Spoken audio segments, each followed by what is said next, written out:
Welcome to my 23.1 work experience, workplace opportunities in sport.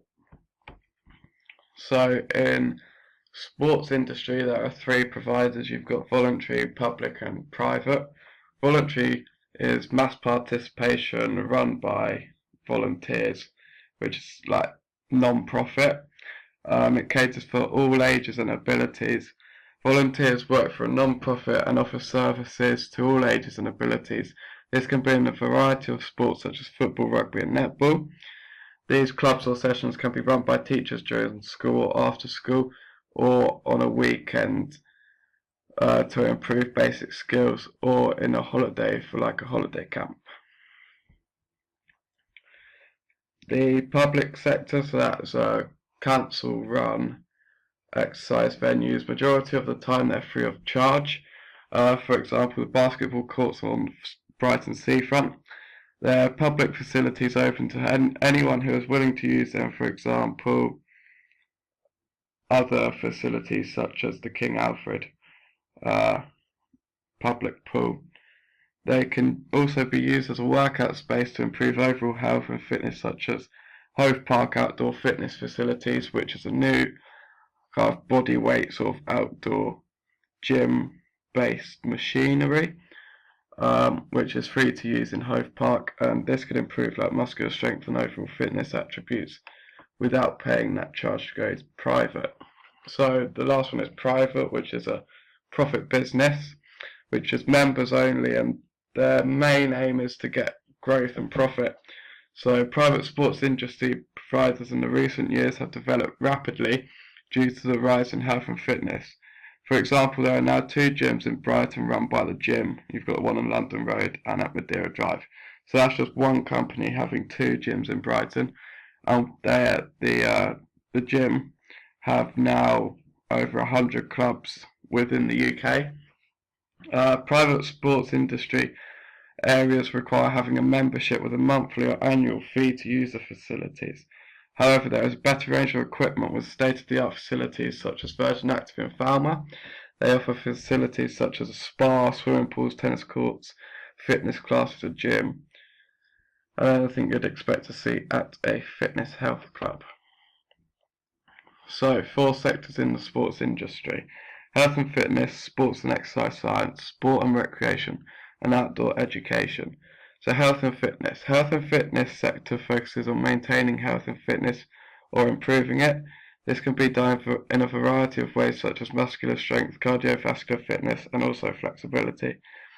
There are a wide range of jobs in this sector because the health and fitness industry is on a rapid increase. Over 600,000 people within the UK are now personal trainers, with private clubs such as Virgin Active, David Lloyd and the Gym being open all around the country with the state-of-the-art facilities, and they cater for equipment for beginners as well.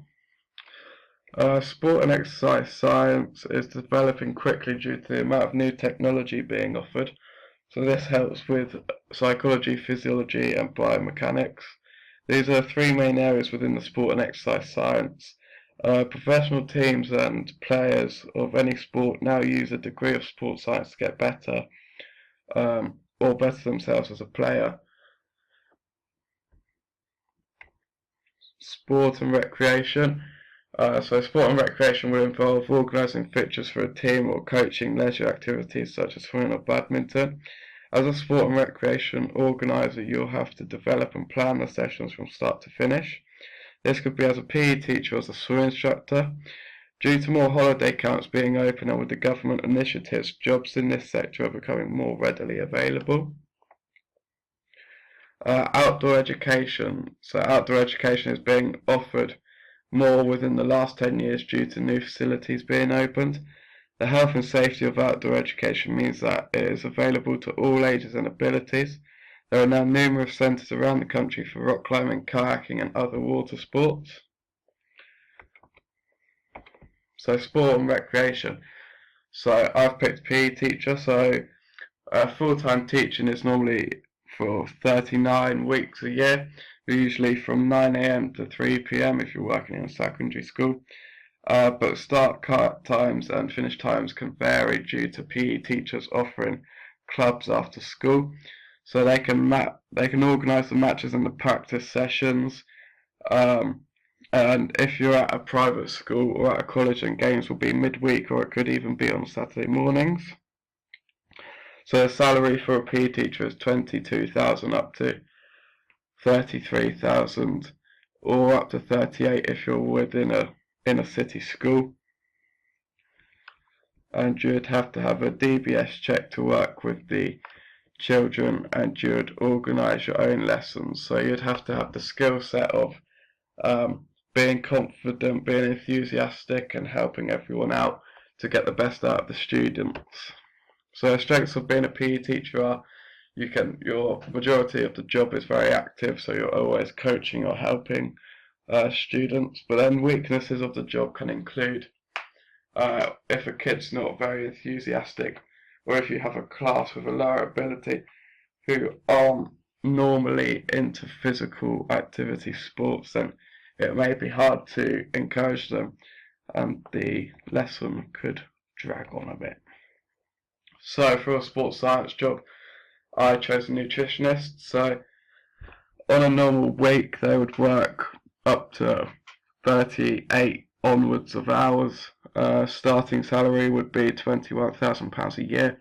However, that's working for a company. If you're self-employed, then you could work your own hours and charge your own fees, so it's flexible. However, if you were working in the NHS, they'd provide training, or they'd provide a workspace such as a hospital, a local health clinic, or a GP surgery, and you would work with NHS clients or patients. So you may spend your time travelling in your local area to visit different centres. However, if you're working on a big sports basis, then you could be travelling up and down the country working with different teams. You will have, as an employer, you would have to expect the Association of Nutrition qualification, which means that they're a fully qualified nutritionist and have all the attributes. So you can find areas such as food and nutrition, biochemistry, infection and immunology, and health promotion. So it's just looking after clients, making sure they're healthy, eating the right stuff. So you could work with obese people, athletes, or your normal average person. So you'd have to have excellent communication skills, the ability to relate to people from all backgrounds, and a non-judgmental attitude. So the strength of this is you can work suitable hours if you're employed by yourself. However, if you are on the NHS, then they are still suitable hours. And it'd be interesting working with all varieties of body types, and if people have allergies, because then you're learning as you go, developing and adapting to that person. The weakness of a job you'd find it frustrating if people did not stick to the nutrition plan and were really unenthusiastic about losing weight or whatever their main goal would be. So to become a personal trainer, you will need to have determination and enthusiasm, good organisation skills, good people skills, because you need to create the rapport with the client to get the best out of them. So normal wage for a personal trainer could be 15,000 upwards each year. However, if you're a self-employed personal trainer, then you'd charge your own fees and work your own hours. So that could be suitable hours as a benefit of the job. So you'd have to find out their fitness level, their health history, and then you'd have to know how to write short and long-term programs for nutrition for their training. I kind of just motivate, educate, and coach all of the exercises, because if an average person won't know how to do moves such as deadlifts or squats or bench press. So the evaluation of this job, so a strength of this job would be you can be self-employed, so you can work your own hours. As a personal trainer, you'll have to deal with a variety of people, if that's one-to-one or with a class. so you can find out loads about different body types, different motivation, and just your different types of people. And then a lot of the work is indoor, but then you can do outdoor training, so it's not just in one place, which is a strength of the job, so you're not just stuck indoors all day. And you would also advance your knowledge as you work. So if a client wanted to improve something that you didn't know about, you'd also be advancing your knowledge and learning it and then teaching it. So a weakness of the job would be unenthusiastic clients. So if they weren't willing to put the hours in, if they weren't willing to stick to the plan or the nutrition plan, then they won't find the girls, and it could be frustrating for you as a personal trainer. And outdoor and adventure, so the job explanation for the climbing wall instructor. So being a climbing wall instructor, you'd have to monitor wall safety practice while working there, because climbing wall is quite dangerous. So it's essential that you have a SPA award or a climbing wall instructors award. So the salary for this would be £8 to £12 an hour, or £15,000 a year, or anywhere above that. So you'd have to monitor the performance of the centre attendants and provide direction. You'd have to go through a risk assessment procedure, and all the regular routine changes to make sure that all the equipment's working properly. You'd have to give a debrief to all the participants to make sure they know what they're doing, and you'd have to make sure all the ropes and that are safe for everyone to use. The risk assessment would have to be looked at properly, and it would have to be done by health and safety departments or councils to see if it was ethical for people to use. So the strengths of being a climbing wall instructor is that you get to help people, because climbing wall is quite a big thing, so you could help people overcome their fear of heights or not being able to get to the top, so it could be quite a motivating job. However, the weakness is you're just looking up at a wall all day in the same room for 8 hours a day, 5 days a week. But you would get reward if you motivated the participants and they got the result that they wanted.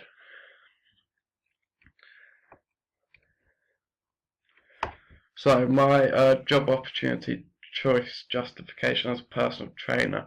So what I'd like to go into is personal training as my work experience. So the number one is that it's motivating. You can find that if you're coaching someone who has, let's say, a weight loss goal, and you help them achieve that, then you feel part of their journey and part of their part of the journey for them to get in their weight loss. Number two is that you can be self-employed, so you can work your own hours and charge your own fees, which is good, so you can adapt to any working day or any working week around you. And the third one is getting to work with different environments, so you could do outdoor training and indoor training, so that you wouldn't just be stuck indoors all day. So in the winter you could do more weights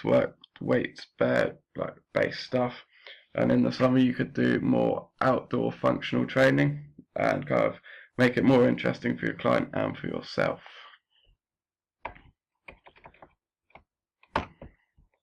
So that was my 23.1 workplace opportunities in sport.